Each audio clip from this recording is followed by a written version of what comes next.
آپ کیا سمجھتے ہیں کہ آج کل کے معاشرے کے اندر یہ تفریق کی وجہ کیا ہے؟ کیوں ہم اتنا زیادہ فرقہ پرست ہو چکے ہیں، فرقہ واریت کو فروغ دینے والے ہو چکے ہیں؟ مساجد دیکھ لیں جو کہ اللہ کا گھر تھی، اس وقت کسی نہ کسی ایک فرقے کی جو ہے وہ میں سمجھتا ہوں ایک کمیونٹی سینٹر بن چکے ہیں فرقوں کے۔ اسی طرح دینی مدارس جو کہ کل دین کا فہم اور دین کی تعلیم کے لیے جو ہے وہ بنائے جانے چاہیے تھے، لیکن وہ بھی ایک اسپیسیفک مکتبہ فکر کے ہی جو ہے وہ نصاب اور کتاب جو ہے پڑھا رہے ہیں۔ جی ڈاکٹر صاحب جزاک اللہ خیرہ، یہ بڑا کریٹیکل کوسچن ہے جو آپ نے کیا ہے۔ دیکھیں، جب کہ پوری امت کو یہ آیت پتہ ہے وَاعْتَصِمُوا بِحَبْلِ اللَّهِ جَمِيعًا وَلَا تَفَرَّقُوا، تم سب کے سب مل کر اللہ کی رسی کو مضبوطی سے تھام لو اور فرقوں میں مت بٹو۔ صحیح مسلم کے اندر اوپر تلے 4 احادیث ہیں انٹرنیشنل نمبر کے مطابق 6225 سے 6228 تک، غدیر خون کی حدیث قرآن اور اہل بیت والی۔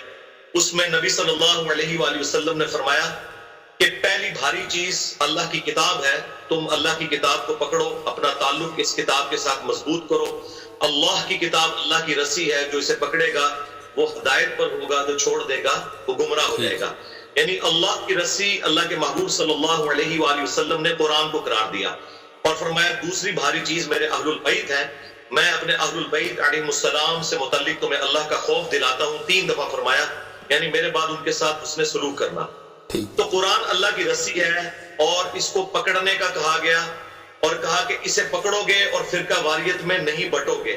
اس کو وائس ورسا کر لیں کہ جو قرآن کو چھوڑ دے گا وہ فرقہ واریت میں پڑ جائے گا۔ یعنی مسلمانوں کے درمیان کامن بانڈ ہے نا، وہ قرآن ہے۔ قرآن ہے اصل بانڈ جس کی وجہ سے مسلمان امت جڑی ہوئی ہے۔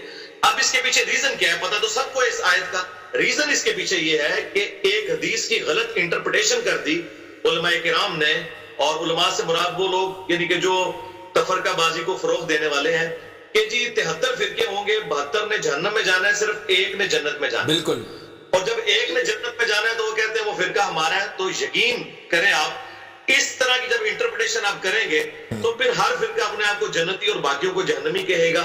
حالانکہ نبی صلی اللہ علیہ وآلہ وسلم نے کبھی بھی یہ نہیں کہا تھا کہ تم نے فرقے بنانے ہیں، بلکہ آپ نے غیبی خبر دی تھی اللہ تعالیٰ کے بتانے پر کہ ایسا ہوگا، تم نے اس کا حصہ نہیں بننا۔ اچھا، مطلب آپ یہ کہنا چاہتے ہیں کہ نبی کریم صلی اللہ علیہ وسلم نے یہ جو ہم یہ علماء کرام مس انٹرپریٹ کر رہے ہیں کہ 72 فرقے ہوں گے یا 73 فرقے ہوں گے، ایک نے جنت میں جانا ہے، اس طرح حدیث نہیں ہے۔ حدیث اس طرح ہے کہ اتنے فرقے بنیں گے، تم نے اس کا حصہ نہیں بننا، آپ یہ کہنا چاہ رہے ہیں؟ جی وہ حصہ نہیں بن، ہاں جی یہ اس لیے بتایا گیا تھا، یہ غیبی خبر تھی۔ جس طرح صحیح مسلم میں حدیث ہے قرب قیامت میں عورتیں ایسا لباس پہنیں گی کہ گویا ننگی نظر آئے، یعنی وہ چست ہوگا یا باریک ہوگا۔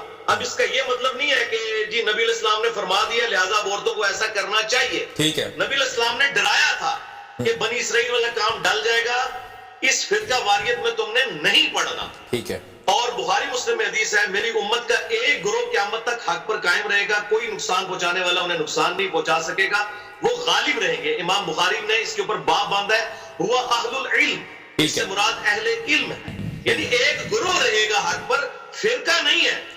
گروہ ظاہرہ وہی ہے جس پہ اللہ کے محبوب علیہ السلام، ان کے صحابہ اکرام علیہ رضوان اور اہل البیت۔ آپ کی انٹرپریٹیشن کے مطابق یہ وہ گروہ ہوگا جو کسی فرقہ پرستی کا شکار نہیں ہوگا آپ کے مطابق؟ جی بالکل۔